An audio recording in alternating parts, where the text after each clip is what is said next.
नमस्कार दोस्तों, कैसे हैं आप सब लोग। बहुत बहुत स्वागत है आपका स्टडीशाला 2.0 में। दोस्तों नोटिफिकेशंस की संभावना अगले साल हो सकता आ जाए आपकी सुपर टेट की। और जैसा कि आप लोगों के बहुत सारे कमेंट भी आ रहे थे कि सर बायो की क्लास, विज्ञान की क्लास ये सब कब शुरू की जाएगी, तो अब हम बायो की क्लास शुरू करने जा रहे हैं दोस्तों। और शुरुआत हम बायोलॉजी से करेंगे क्योंकि सबसे ज़्यादा क्वेश्चन अगर किसी सेक्शन से पूछे जा सकते हैं विज्ञान के, तो वो जीव विज्ञान यानी कि बायोलॉजी से पूछे जाते हैं। तो सबसे पहले हम बायोलॉजी को कवर करेंगे, टॉपिक वाइज चलेंगे और सारी चीज़ें धीरे धीरे हम कवर करेंगे। आज का जो हमारा टॉपिक होगा वो होगा प्रोटीन और कार्बोहाइड्रेट। ठीक है दोस्तों, प्रोटीन और कार्बोहाइड्रेट के बारे में हम भी उतनी चर्चा करेंगे, बहुत ज़्यादा भी डिटेल में नहीं जाएंगे, उतना ही डिटेल में जाएंगे जितने में जो है क्वेश्चंस आपके जो पूछे गए हैं प्रीवियस ईयर, जो भी वनडे एग्जाम्स वगैरह हुए हैं, तो उन सब में जैसे टाइप के क्वेश्चन पूछे गए हैं उतनी ही इन्फॉर्मेशन देने की कोशिश मैंने की है। एक दो जगह पे मैंने एक्सप्लेन करने के लिए हालांकि कुछ बड़े डायग्राम्स लिए हैं, बट वो जस्ट एक्सप्लेन करने के लिए है कि आपको चीज़ें समझ में आ जाएं। ठीक है, और जो मेन टर्म्स होंगे वो हम इंग्लिश हिंदी दोनों में लेंगे और एक्सप्लेनेशन जनरली मेरा हिंदी में रहेगा। और जो टर्म्स होंगे, क्योंकि कुछ विद्यार्थी हैं जिनको हिंदी इंग्लिश दोनों में चाहिए होता है ताकि अच्छे से चीज़ें समझ में आ जाए, तो साइंस है उसी हिसाब से हम चलेंगे। तो चलिए आज की क्लास शुरू करेंगे और सबसे पहले बात करेंगे हम, जो पहला टॉपिक हमने लिया है वो हमने लिया है भोजन के बारे में बात करेंगे और पोषण के बारे में बात करेंगे। ठीक है, फूड और न्यूट्रिशंस के बारे में हम आज बात करने वाले दोस्तों। और यहाँ पे एक चीज़ आपको बता दूँ कि काफ़ी बहुत ज़्यादा डिटेल में पढ़ने की ज़रूरत नहीं है। साइंस के सेक्शन से ज़्यादातर सिंपल ही सवाल पूछे जाते हैं आपके एग्जाम्स में, जैसे कौन सा सबसे रिच सोर्स है विटामिन्स का, कौन सी विटामिन्स कहाँ पाई जाती है, प्रोटीन पाचक एंजाइम कौन से होते हैं, डाइजेशन में क्या, डाइजेशन कहाँ पे होता है किसका, वो सारी चीज़ें जो हैं वही सब पूछे जाते हैं। तो उसी के इर्द गिर्द हमारी जो ये क्लासेस चलेंगी वो इसी के इर्द गिर्द रहेंगी। ठीक है, सबसे पहले चलिए एक सिंपल सी यहाँ पे देख लें कि भोजन क्या होता है दोस्तों। भोजन वह पदार्थ है जिसमें हमारे जो शरीर के लिए जो आवश्यक तत्व होते हैं, जैसे प्रोटीन, कार्बोहाइड्रेट, फैट और अन्य पोषक तत्व, जैसे आप देख लीजिए आयरन, कोबाल्ट, ये सारी चीज़ें जो होती हैं तो वो शामिल होते हैं और ये हमारे बेसिकली विकास में महत्वपूर्ण योगदान देते हैं। आपको ग्रोथ के लिए एनर्जी चाहिए और वो एनर्जी कहाँ से आती है, जो एनर्जी आती है वो खाने से आती है दोस्तों। सभी के लिए फूड ज़रूरी है, चाहे वो पेड़ पौधे हों उनका फूड अलग होता है, जीव जंतुओं का फूड अलग होता है और हम इंसानों का अलग होता है। तो ठीक है, तो इसी तरह से ये चीज़ें हमें चाहिए, प्रोटीन, कार्बोहाइड्रेट, फैट और विटामिन्स वगैरह, यहाँ पे लिखना भूल गया हूँ मैं, विटामिन्स वगैरह, ये सारी चीज़ें हमें चाहिए होती। तो ये सब मिलकर क्या बनाते हैं, भोजन का पार्ट होते हैं। ठीक है, चलिए न्यूट्रिशन दोस्तों क्या होता है, पोषण क्या होता है। देखिए पोषण एक बहुत ही एक बड़ा टर्म है। पोषण में कई सारी चीज़ें होती है, जैसे पोषण में आपका जो है वो आप भोजन को अपने शरीर में पहुंचाने की क्रिया, यानी कि खाना खाने से लेके फिर डाइजेशन, फिर उसका डाइजेशन के बाद जो मिनरल्स होंगे, जो भी प्रोटीन, कार्बोहाइड्रेट, सबको एब्जॉर्व करना और जो चीज़ें बचेंगी और कुछ चीज़ें स्टोर भी होंगी बॉडी में, और उसके बाद जो आपका अपच वाला पदार्थ है जो नहीं पच पाया है, जो एक्सक्रीटा है, उसको परित्याग करने की, ये सारी क्रियाओं को मिला के जो बनता है उसको हम क्या कहते हैं, पोषण। और पोषक तत्व किसे कहते हैं, पोषक तत्व आपके होते हैं प्रोटीन, कार्बोहाइड्रेट, फैट और विटामिन्स, न्यूट्रिशनल एलिमेंट जो आयरन, कोबाल्ट या जो भी चीज़ें कॉपर वगैरह आपकी बॉडी में रिक्वायरमेंट होती है। ठीक है, तो पोषण अलग होता है, पोषक तत्व अलग होता है, भोजन अलग होता है। ठीक है, ऐसा नहीं कि आप जो सब कुछ खा रहे हैं वो सब भोजन ही है। कई बार ऐसा होता है कि हम बहुत सारे जंक आइटम्स भी खाते हैं, लेकिन उसमें भी कुछ ना कुछ चीज़ें होती हैं जो हमारे शरीर के काम की होती हैं, बस वो थोड़ा एक्सेस में होती हैं तो हमें गड़बड़ करती है। चलिए पोषक तत्वों के प्रकार जैसे क्या होते हैं दोस्तों, सबसे ज़रूरी जो चीज़ है हमारी बॉडी के लिए वो है protein. Protein body building food भी इसे कहते हैं, यानी कि शरीर के वृद्धि के लिए ज़रूरी है, हमारी मसल्स को मजबूत बनाने के लिए, मसल्स गेन करने के लिए, आपकी मसल्स को स्ट्रांग बनाने के लिए, ओवरऑल ग्रोथ के लिए। ग्रोथ, अगर हम वृद्धि की बात करें, ग्रोथ की बात करें, तो वो उसके लिए सबसे ज़्यादा ज़रूरी जो एलिमेंट होता है वो हमारा प्रोटीन होता है। जब आप अभी मैं आगे बताऊंगा कि कैसे प्रोटीन हमारी बॉडी के लिए ज़रूरी है। ठीक है, दूसरा एक इम्पॉर्टेंट एलिमेंट है वो है कार्बोहाइड्रेट। इसको एनर्जी फूड भी कहते हैं और ये तुरंत एनर्जी प्रोवाइड कराता है। अगर आप मान लीजिए आपको भूख लगी है तो आप कोई भी कार्बोहाइड्रेट का आइटम खा लीजिए, चाहे आलू खा लीजिए, केला खा लीजिए, या कुछ भी ऐसे आइटम खाइए जो जिसमें कार्बोहाइड्रेट प्रचुर मात्रा में है, तो आपकी जो एनर्जी की रिक्वायरमेंट है तुरंत वो पूरी हो जाएगी। ठीक है, फैट जो होता है ये एनर्जी फूड ये भी है, लेकिन ये स्टोर्ड होता है ज़्यादातर। अगर आप जैसे तुरंत एनर्जी नहीं देगा फैट, थोड़ी देर बाद देगा और काफ़ी लंबे समय तक देता है। ठीक है, तो अगर हम एनर्जी की बात करें तो अगर आप देखेंगे तो फैट से हमें 1 ग्राम अगर हम फैट कंज्यूम करते तो 9.3 किलो कैलोरी एनर्जी मिलती है। वहीं अगर हम 1 ग्राम कार्बोहाइड्रेट यूज़ करेंगे तो करीब करीब 4 किलो कैलोरी मिलेगा। ठीक है, तो अगर हम एनर्जी की क्वांटिटी की बात करें, सबसे ज़्यादा एनर्जी किससे मिलती है? फैट से मिलती है, वसा से मिलती है। लेकिन अगर हम टाइम की बात करें तो कार्बोहाइड्रेट जल्दी से यूटिलाइज होकर ख़त्म हो जाएगा, लेकिन फैट है आपका वो बॉडी में स्टोर रहता है और ज़रूरत के समय वो इस्तेमाल किया जाता है। तो दोनों ही एनर्जी गिविंग फूड है, लेकिन जो है समय और उसकी ज़रूरत के हिसाब से ये काम किए जाते हैं। ठीक है, और भी कुछ इनके यूज है कार्बोहाइड्रेट वगैरह के, वो हम आगे पढ़ेंगे। विटामिन दोस्तों हमें रोगों से लड़ने के लिए ज़रूरी है। विटामिन अगर आप देखें नाम से तो वाइटल एमीन्स, ठीक है, तो ये एमिनो एसिड होते हैं, बेसिकली वाइटल एमिनो एसिड, और इनको बहुत ज़्यादा ज़रूरत होती है हमें बॉडी में कि इसकी जैसे रोगों से लड़ने के लिए। जैसे विटामिन ए पढ़ेंगे, ये एक्चुअली ये चैप्टर बहुत ही ज़्यादा इंपॉर्टेंट है। अगर आप देखें तो किसी भी एग्जाम को अगर आप देखेंगे सबसे ज़्यादा जो क्वेश्चन पोषक तत्वों से पूछे आते हैं तो वो विटामिन से पूछे आते हैं। विटामिन ए की कमी से कौन रोग होता है, ये विटामिन किस फल में ज़्यादा पाया जाता है, ये विटामिन सी कमी से कौन रोग होता है, कौन सा विटामिन जो है रक्त का थक्का बनने में ज़रूरी होता है, कौन सा विटामिन से रतौंधी होता है, कौन से स्कर्वी होता है। ये सारी चीज़ें जो है ये एक पूरी क्लास लगेगी, अगली जो क्लास होगी वो विटामिन को डेडिकेट होगी। ठीक है, तो ये बहुत इंपॉर्टेंट टॉपिक है। कुछ और मिनरल्स होते हैं, जैसे कोबाल्ट अगर आप देखें तो विटामिन के का एक पार्ट होता है कोबाल्ट, और ये हमारे रक्त के थक्के के लिए ज़रूरी होता है। तो और भी जैसे कॉपर वगैरह है, तो ये सारी चीज़ें जो है और कुछ शारीरिक क्रियाओं के लिए उपयोगी होते हैं। तो ये इतने टाइप्स है पोषक तत्वों के, इसको हम डिटेल में पढ़ेंगे। आज की जो क्लास होगी वो प्रोटीन और कार्बोहाइड्रेट पे होगी, उसके बाद की जो क्लास होगी वो फैट और विटामिन पे होगी। ठीक है, चलिए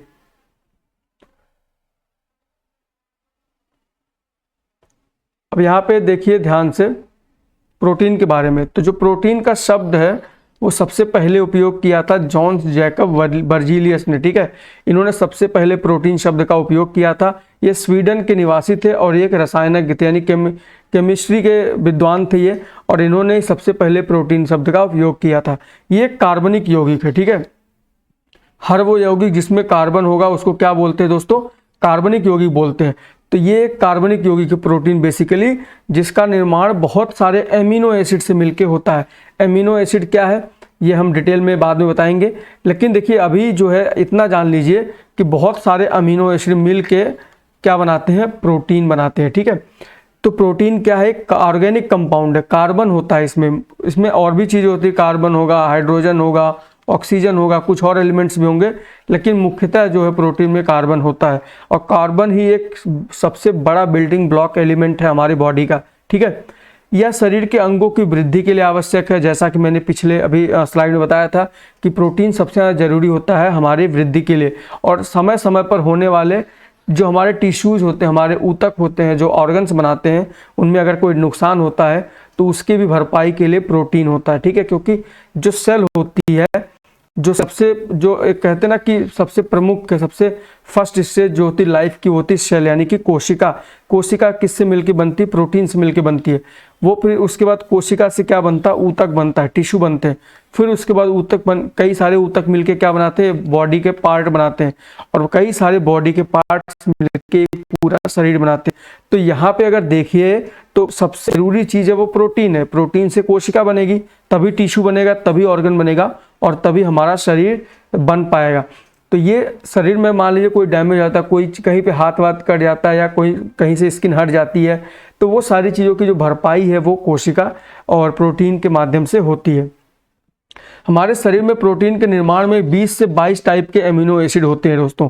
हमारे जो शरीर में प्रोटीन जो बनता है उसमें 20-22 टाइप के अमीनो एसिड का योगदान है, और इसमें से 12 जो है हमारा शरीर खुद बना लेता है।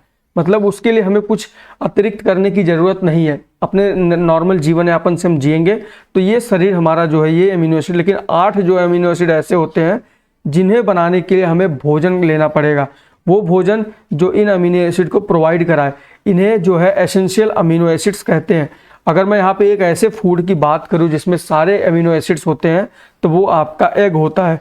अगर आप अंडा खाते हैं जो कि एक एनिमल बेस्ड प्रोटीन का जो सोर्स है, तो अंडे में लगभग सारे जो एसेंशियल अमीनो एसिड्स होते हैं वो अंडे में पाए जाते हैं। इसीलिए अंडा एक बहुत ही महत्वपूर्ण भोजन है और इसे जो है जो लोग खाते हैं वो लोग तो सारे अमीनो एसिड मिल जाएंगे। जो नहीं खाते अंडे को, उनके लिए भी और भी सोर्सेज हैं जहाँ से वो एसेंशियल अमीनो एसिड ले सकते हैं। इनको एसेंशियल इसीलिए कहा जाता है क्योंकि ये ज़रूरी है। क्यों ज़रूरी है? क्योंकि हमारे शरीर में बनते नहीं है, ठीक है। अगर हमारा शरीर बना ही लेता है इसको तो ज़रूरी क्यों होते। अमीनो एसिड में मुख्यतः क्या क्या होते हैं? नाइट्रोजन होगा, कार्बन होगा, ऑक्सीजन होगा, हाइड्रोजन होगा, ठीक है। ये मैंने पिछले में बता दिया था, नाइट्रोजन प्रोटीन ज़्यादा जरूरी है, ठीक। ज़रूरत पड़ने पर प्रोटीन हमारे शरीर में ऊर्जा की कमी को पूरा कर सकता है। जैसे मान लीजिए कि आपके शरीर में ऊर्जा की कमी हो गई है, फैट नहीं है, कार्बोहाइड्रेट भी आपके पास नहीं है, तो प्रोटीन उस समय थोड़ी सी एनर्जी हमारे प्रोवाइड कर सकता है कुछ सेल्स को डीजनरेट करके कुछ अलग तरीके से, ताकि हमें जो है ऊर्जा की जो हमारी अंदर कमी हो रही है उसको पूरा किया जा सके। और लगभग जो है दोस्तों प्रोटीन की रिक्वायरमेंट कितनी होती है आपकी बॉडी वेट के हिसाब से। अगर आप 50 किलो के हैं तो आपको दिन में 50 ग्राम प्रोटीन चाहिए। अगर आप 60 किलो के हैं तो आप एक दिन में 60 ग्राम प्रोटीन की आपको रिक्वायरमेंट होगी। तो पर ग्राम 1 ग्राम चाहिए आपको पर 1 kg वेट के हिसाब से। तो जितने आप वेट के हैं उतने आपको प्रोटीन की ज़रूरत हर दिन पड़ती है, ठीक है। प्रोटीन के प्रकार देख लेते हैं दोस्तों। 3 टाइप के बेसिकली प्रोटीन होते हैं। एक तो आपका सिंपल प्रोटीन होता है, एक होता है कॉन्जुगेटेड, मतलब उसमें कुछ चीज़ें मिली होती हैं, जुड़ के प्रोटीन बनाते हैं। और कुछ प्रोटीन होते हैं जो डेराइव्ड प्रोटीन होते हैं, विघटन से बनते हैं या किसी प्रोटीन के ऑक्सीडेशन से या उनके अपचयन से, उपापचय से। तो ये सारी चीज़ें जो है ये प्रोटीन के बेसिकली रासायनिक संगठन के अनुसार ये जो आपके सामने क्लासिफिकेशन दिया गया वो दिया गया है। तो अगर आप सिंपल प्रोटीन की बात करें तो एल्बुमिन्स, ग्लोबुलिन्स, हिस्टोन्स, केराटिन्स। केराटिन आप जानते ही हैं, आपका जो स्किन है, आपका हेयर है, आपका नेल्स है, इसमें जो प्रोटीन पाया जाता है उसको केराटिन प्रोटीन बोलते हैं। तो दोस्तों यहाँ पे एक चीज़ ध्यान दीजिएगा, ये सारे नाम पूछे जा सकते हैं, ऐसा नहीं पूछे गए। केराटिन तो बहुत बार पूछा गया, केराटिन क्या है? तो केराटिन बेसिकली प्रोटीन है जो आपके स्किन, हेयर, नेल्स में पाया जाता है। तो यहाँ पे मैंने बस इतना बताया है कि आप इस नाम को थोड़ा सा ध्यान में रखिएगा, क्या पता एग्जाम्पल्स में इसको पूछा जा सके। बहुत डिटेल में जानने की ज़रूरत नहीं है।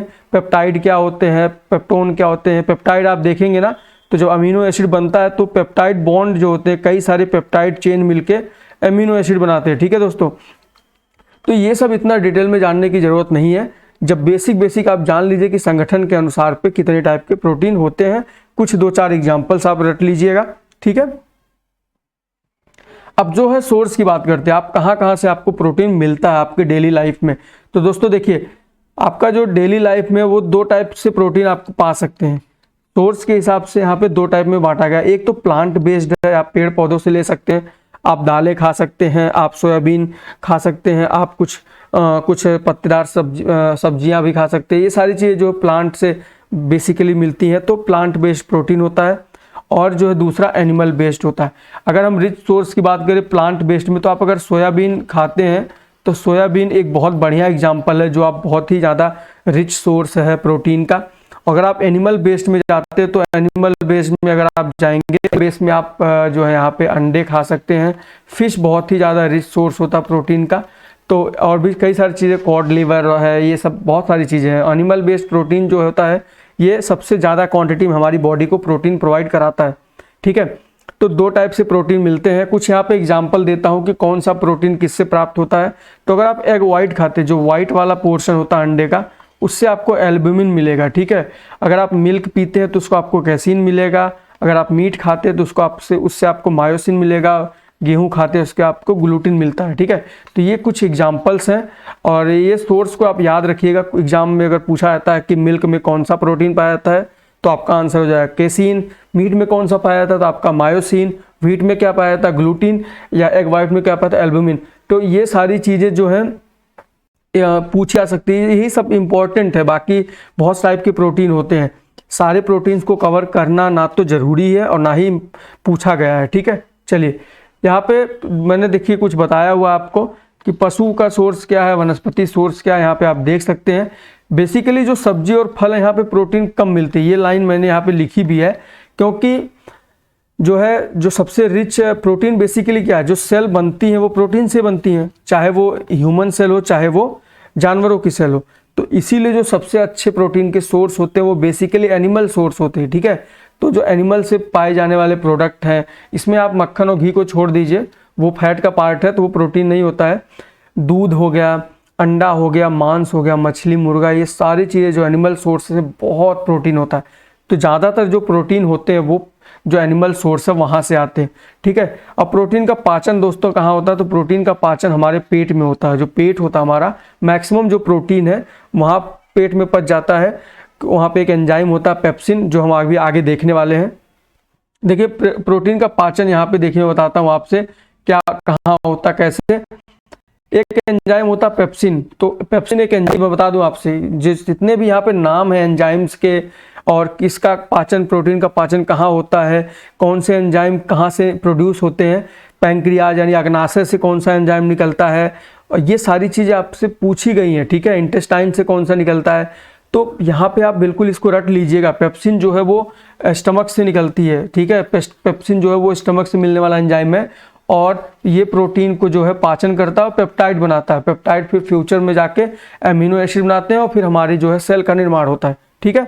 ट्रिप्सिन एक एंजाइम है और एक इलास्टेज एंजाइम है, क्रिप्टोट्रिप्सिन भी है। ये 3 एंजाइम है जो पैंक्रियाज से निकलते हैं, ठीक है, अग्नाशय जिसको आप बोलते हैं। और ये कहाँ पे जाके पाचन करते हैं, स्मॉल इंटेस्टाइन यानी छोटी आंत में। यहाँ पे ये भी देख लिया कहाँ पे वो पाचन कर रहे हैं, एंजाइम कौन सा है, कौन उसको प्रोड्यूस कर रहा है और कहाँ पे वो जाके पाचन कर रहे हैं। तो ये सारी चीज़ें आपको याद करनी पड़ेगी, बहुत इंपॉर्टेंट है। अगर प्रोटीन के ऊपर क्वेश्चन आएगा तो यही सबसे पूछा जा सकता है, ठीक है। कार्बोक्सी पेप्टाइडेज है, तो ये भी जो है ये पैंक्रियाज, इसको भी पैंक्रियाज से वो निकलती है। और स्मॉल इंटेस्टाइन ये भी है, पेप्टाइड्स ये भी प्रोड्यूस करते हैं, अमीनो एसिड और पेप्टाइड्स, ठीक है। तो ये जो आप डायग्राम देख रहे हैं ये बहुत इंपॉर्टेंट डायग्राम है, ठीक है। प्रोटीन के पाचन के ऊपर बहुत ही इंपॉर्टेंट डायग्राम है। और मैंने यहाँ पे बताया था कि जो प्रोटीन का मुख्यतः पाचन कहाँ पे होता है, ज़्यादातर वो होता है स्टमक में, साइट ऑफ एक्शन आप यहाँ पे देख सकते हैं, ठीक है, यानी कि पेट में।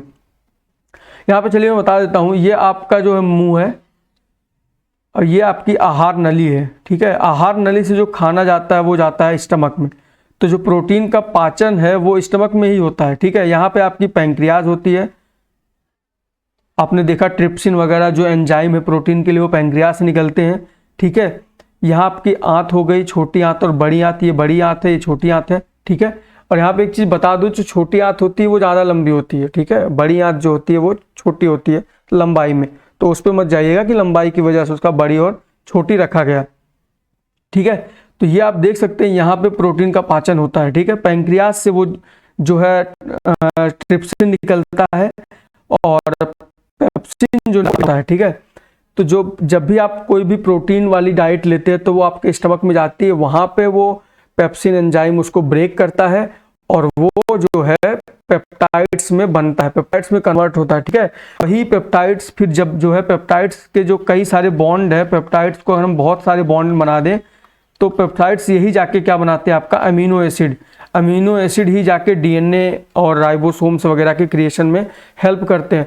और ये लीवर है, लीवर आपका जितने भी अमीनो एसिड्स क्रिएट हुए होंगे इक्वल डिस्ट्रीब्यूट करेगा, जिस बॉडी की जैसी नीड होगी बॉडी पार्ट की वहाँ लीवर उसको डिस्ट्रीब्यूट कर देगा, ठीक है।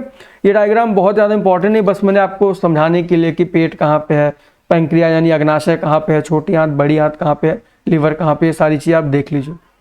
प्रोटीन के कार्य क्या है दोस्तों, सबसे इंपॉर्टेंट जो प्रोटीन का काम होता है वो तो बिल्डिंग है। मोस्ट इंपॉर्टेंट जो काम है वो बॉडी बिल्डिंग है, ठीक है। इसलिए आपने देखा होगा जो भी लोग जिम जाते हैं या जो भी लोग व्यायाम वगैरह ज़्यादा करते हैं वो प्रोटीन शेक वगैरह पीते हैं, ठीक है। बॉडी को रेगुलेट करता है, कोई डिस्टर्बेंस हो जाती बॉडी को, कोई डैमेज हो जाता है किसी सेल में किसी टिश्यू में, तो उसको भी वो सही करता है, एनर्जी प्रोवाइड कराता है। मैंने बताया अभी आपको, जब भी फैट और कार्बोहाइड्रेट की कमी हो जाएगी आपके शरीर में तो प्रोटीन अपने आप को बर्न आउट करके एनर्जी आपको देगा। बॉडी टेम्परेचर पे कंट्रोल करता है दोस्तों, ठीक है। प्रोटीन कमी से 2 महत्वपूर्ण रोग, वैसे तो बहुत सारे हैं कमी है, अगर आपका प्रोटीन आपकी बॉडी में कम है तो आप केराटिन प्रोड्यूस नहीं हो रहा है तो आपको हेयर लॉस होगा, स्किन पे रैशेज हो जाएंगे, वो सारी चीज़ें तो हैं। दो जो सबसे इम्पॉर्टेंट एक रोग होते हैं, एक तो आपका क्वार्सिलिकोर और एक होता मेरास्मस।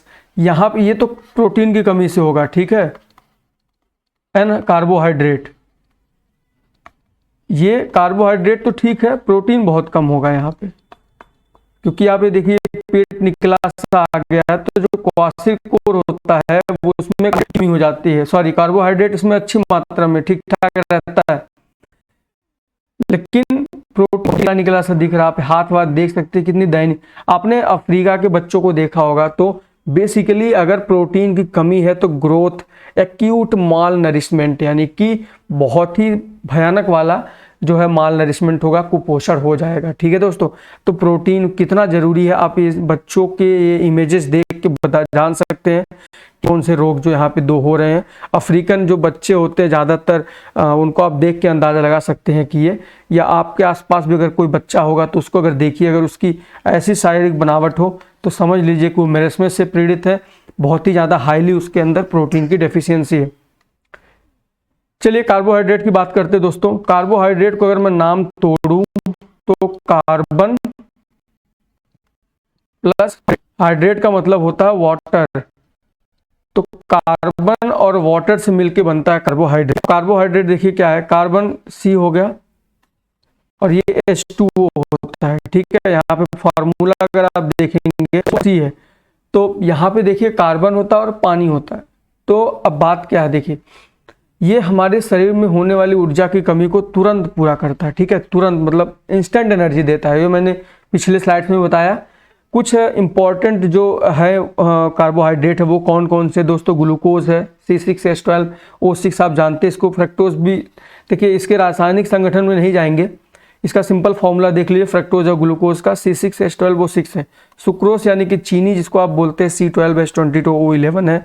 स्टार्च या सेलुलोज जो होते हैं, जो प्लांट सोर्स वगैरह में पाए जाते हैं, तो वो C6H10O5N है। तो मतलब कई सारे, तो ये फॉर्मूला है बेसिकली। और कार्बोहाइड्रेट के पाचन के लिए हमारे शरीर को एंजाइम की जरूरत पड़ती है, जो कि एक प्रकार के प्रोटीन होते हैं। तो अब देख लीजिए, अभी पिछले में हमने देखा कि प्रोटीन कितना जरूरी है, ग्रोथ के लिए जरूरी है। अब यहाँ पे देख लीजिए ध्यान से कि कार्बोहाइड्रेट के पाचन में हमें जो जरूरत पड़ती है एंजाइम की, वो भी प्रोटीन होते हैं। तो मतलब प्रोटीन एक तरह से कितना जरूरी है हमारी बॉडी के लिए, आप यहाँ से अंदाजा लगा सकते हैं, ठीक है। कार्बोहाइड्रेट भी कार्बनिक यौगिक, मैंने अभी आपको पिछले स्लाइड में बताया था कि जिसमें भी कार्बन होगा वो कार्बनिक यौगिक होगा। अब यहाँ पे कार्बोहाइड्रेट के प्रकार देख लेते हैं, बेसिकली उनके संगठन के हिसाब से, उनके घुलनशीलता, इन सब के हिसाब से। बेसिकली दो टाइप के होते हैं, सिंपल और कॉम्प्लेक्स, ठीक है। या तो सिंपल कार्बोहाइड्रेट होंगे या कॉम्प्लेक्स होंगे। सिंपल में भी दो होते हैं, मोनोसैकेराइड्स और डाइसैकेराइड्स, और पॉलीसैकेराइड्स होते हैं कॉम्प्लेक्स में, ठीक है। अब मोनोसैकेराइड्स जो होते हैं उसमें जो है ज़्यादातर जो कार्बन की जो संख्या होती है बहुत कम होती है, 2 3 4। और जैसे आप देखिए तो आप ट्राइएज देख लीजिए, पेप्टोज देख लीजिए, हेक्टोज देख लीजिए, तो ये सब होते हैं, ठीक है। डाइसैकेराइड्स में क्या होता है, डाइसैकेराइड्स में दोस्तों जो है 2 से लेकर 10 तक के कार्बन वाले जो कार्बोहाइड्रेट होते हैं वो डाइसैकेराइड्स में आते हैं। अगर हम जो माल्ट, यानी कि आपने देखा होगा माल्ट वगैरह जानते होंगे, जो सफ़ेद सफ़ेद पानी निकलता है चावल से, आलू से, तो वो माल्ट बोलते हैं। तो उससे जो उसका जो कार्बोहाइड्रेट होता है माल्टोज बोलते हैं। लैक्टोज आप जानते हैं, दूध का कार्बोहाइड्रेट, चीनी वाला कार्बोहाइड्रेट। तो ये सारे जो है डाइसैकेराइड्स के एग्जाम्पल है। आपको एग्जाम्पल बेसिकली याद रखना है, क्यों, क्योंकि एग्जाम्पल्स आपसे पूछे जा सकते हैं कि इसमें से कौन सा जो है डाइसैकेराइड है, इसमें कौन सा मोनोसैकेराइड है, इसमें कौन सा पॉलीसैकेराइड है, ठीक है। पॉली मतलब बहुत सारे सैकेराइड्स, ठीक है। तो पॉली कैसे, मैंने बताया सेलुलोज, स्टार्च, ग्लाइकोजन, ये सब में बहुत सारे जो हैं वो फॉर्मूले में अगर आप देखेंगे, यहाँ पे दिखाता हूँ मैं आपको। यहाँ पे देखिए n लिखा हुआ है, ये संख्या बहुत ज़्यादा भी हो सकती है, 15 20 25। तो पॉली हो गया, बहुत सारे हो गए, तो ये कॉम्प्लेक्स बहुत होते कार्बोहाइड्रेट है।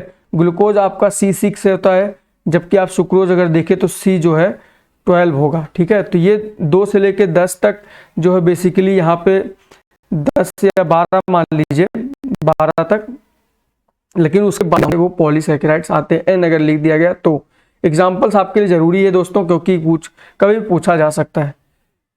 1 ग्राम कार्बोहाइड्रेट से हमें 4.5 किलो कैलोरी, करीब करीब 4.2 किलो कैलोरी ऊर्जा मिलती है। और 1 ग्राम फैट से मैंने आपको बताया था कितनी मिलती, 9.3 किलो कैलोरी।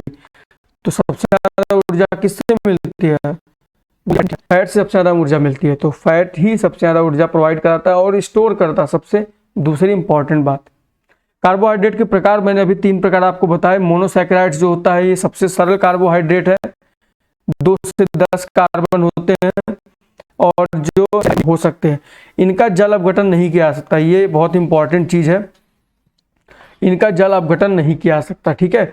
यह प्राय रंगहीन होते हैं, रवेदार होते हैं, मतलब दानेदार होते हैं और मीठे स्वादयुक्त होते हैं, मीठे होते हैं। तो एक तरह से मोनोसैकेराइड्स आप देख लीजिए, जल में अति घुलनशील होते हैं लेकिन अल्कोहल में कम होते हैं, ईथर में पूर्णतः अघुलनशील होते हैं। तो ये 2-3 चीज़ रखनी चाहिए। यही एक ऐसे सैकेराइड्स है यानी कार्बोहाइड्रेट है जिनका जल अपघटन किया ही नहीं जा सकता, ठीक है। चलिए, डाइसैकेराइड है, तो ये देखिए इसमें 2 अणु होते हैं जो मोनोसैकेराइड्स के होते हैं, तो डाई बनाते हैं, ठीक है। जैसे आपका सुक्रोज मैंने आपको बताया था, सुक्रोज में C12H22O11 होते हैं। सुक्रोज मतलब शुगर एक तरह से, माल्टोज हो, ये सब इसके एग्जाम्पल्स है। दुग्ध शर्करा बोलते हैं लैक्टोज को, दूध में पाया जाता है। इसका जल अपघटन किया जा सकता है लेकिन इसके लिए हमें क्या चाहिए होगा, एंजाइम चाहिए होगा। कौन कौन से एंजाइम, अभी अगले स्लाइड में मैं आपको बताऊंगा कि कौन से एंजाइम किसका जो है, कौन से डाइसैकेराइड्स का जल अपघटन करते हैं, ठीक है। पॉलीसैकेराइड मैंने बता दिया, इनको अशर्करा इसलिए कहा जाता है, मीठे नहीं होते, ठीक है दोस्तों। ये स्वाद में मीठे नहीं होते हैं और बेसिकली इनका टेस्ट मीठा नहीं होता, तो इसलिए इनको शर्करा नहीं कहते। शक्कर बेसिकली हमें मीठे के लिए यूज किया जाता है। तो पॉलीसैकेराइड्स मीठे नहीं होते, ये बेरवेदार होते हैं, मतलब रवादार नहीं होते। ये हो सकता है बड़े बड़े उसमें उसके फॉर्म में हो, सॉलिड फॉर्म में हो, या फिर पाउडर भी हो सकते हैं। रवेदार नहीं, दानेदार नहीं होते, ठीक है। रंगहीन गंधहीन ये भी होते हैं और इनका भी जल अपघटन पॉसिबल है। तो सबसे इंपॉर्टेंट जो बात यहाँ पे जल अपघटन किसका पॉसिबल नहीं है, तो वो मोनोसैकेराइड्स का है, ठीक है। चलिए अब देखते हैं, कार्बोहाइड्रेट के सोर्स आप देख सकते हैं यहाँ पे, इसमें ज़्यादा कोई बताने वाली बात नहीं है। और चलिए अगले स्लाइड में देखते हैं कुछ कार्बोहाइड्रेट है उनके पाचक एंजाइम। तो मैंने अभी आपको बताया था पॉलीसैकेराइड्स जो होते हैं उनको पचाने के लिए हमें एमाइलेज, हम कोई खाना खाते हैं जिसमें पॉलीसैकेराइड्स होता है, तो हमारे जब मुंह में जब वो खाना जाता है तो वहीं पे ही हमारे एमाइलेज एंजाइम होता है। हमारे लार जो होती है मुंह की, उसमें एमाइलेज एंजाइम होता है, वो उसको तोड़ता है पॉलीसैकेराइड से डाइसैकेराइड में, फिर डाइसैकेराइड से फिर माल्टेज एंजाइम वो जो है मोनोसैकेराइड में तोड़ता है। तो अगर आप माल्टोज है, कोई आपने स्टार्च ग्लाइकोजन लिया, अगर वो माल्टोज में कन्वर्ट हुआ तो कौन सा एंजाइम, नाम से आप ध्यान दे सकते हैं कि माल्टोज को तोड़ने के लिए माल्टेज चाहिए, सुक्रोज को तोड़ने के लिए सुक्रेज चाहिए, लैक्टोज को तोड़ने के लिए लैक्टेज चाहिए, ठीक है। तो यहाँ पे आप आसानी से इसको याद रख सकते हैं कि सुक्रोज अगर है तो उसको तोड़ने के लिए क्या चाहिए होगा। तो यहाँ पे जो अंतिम जो प्रोडक्ट है सैकेराइड में क्या क्या बनने वाला है वो यहाँ पे याद रख सकते हैं। तो दोस्तों यहाँ पे जो है कार्बोहाइड्रेट का पाचन है और उनके एंजाइम्स को भी पूछा जा सकता है। प्रोटीन पाचक एंजाइम हमने ट्रिप्सिन वगैरह पिछले स्लाइड में देखा था। कार्बोहाइड्रेट और प्रोटीन से रिलेटेड इससे ज़्यादा क्वेश्चन बनने की संभावना बहुत कम है, फिर भी अगर कोई बनता है तो उसको हम फ्यूचर में अगर मुझे याद आता है तो मैं कवर करूँगा। फिलहाल इतनी जानकारी आप लोगों के लिए बहुत है क्योंकि यहीं से ही क्वेश्चन पूछे जा सकते हैं। अगले लेक्चर में हम फैट और विटामिन के बारे में काफ़ी डिटेल में चर्चा करेंगे क्योंकि बहुत सारे क्वेश्चंस वहाँ से आते हैं और वो क्लास बहुत इंपॉर्टेंट होने वाली है। और दूसरी एक बात यहाँ बता दो दोस्तों, ये नाम पे मत जाइएगा। देखिए माल्टेज का कोई हिंदी नाम नहीं है, ठीक है, ना ही माल्टोज का कोई हिंदी नाम है, सुक्रोज का कोई हिंदी नाम नहीं। तो यहाँ पे आप नाम में बताए हैं, ठीक है। एंजाइम का कोई हिंदी नाम नहीं होता, ठीक है। तो एंजाइम मतलब एंजाइम ही है। पॉलीसैकेराइड, मोनो या फिर डाइसैकेराइड्स, इनका भी कोई हिंदी नाम नहीं होता है, इनको ऐसे ही आपको पढ़ना पड़ेगा। और तो उम्मीद करता हूँ आपको आज का लेक्चर जो है पसंद आया होगा। अगर कोई आपको डाउट आता है उसमें तो आप बिल्कुल बेझिझक कमेंट सेक्शन में पूछ सकते हैं और अगर आप कोई सुझाव देना चाहें तो वो भी दे सकते हैं। तो चलिए फिर ध्यान रखिएगा अपनी सेहत का, पढ़ाई करते रहिए। अगर भगवान करे नोटिफिकेशन आ जाए तो आप सभी लोग जो है, जितने लोग भी अच्छे से तैयारी कर रहे हैं उनका सिलेक्शन हो जाए। तो इसी उम्मीद के साथ चलिए फिर मिलते हैं अगले लेक्चर में, तब तक के लिए जय हिंद।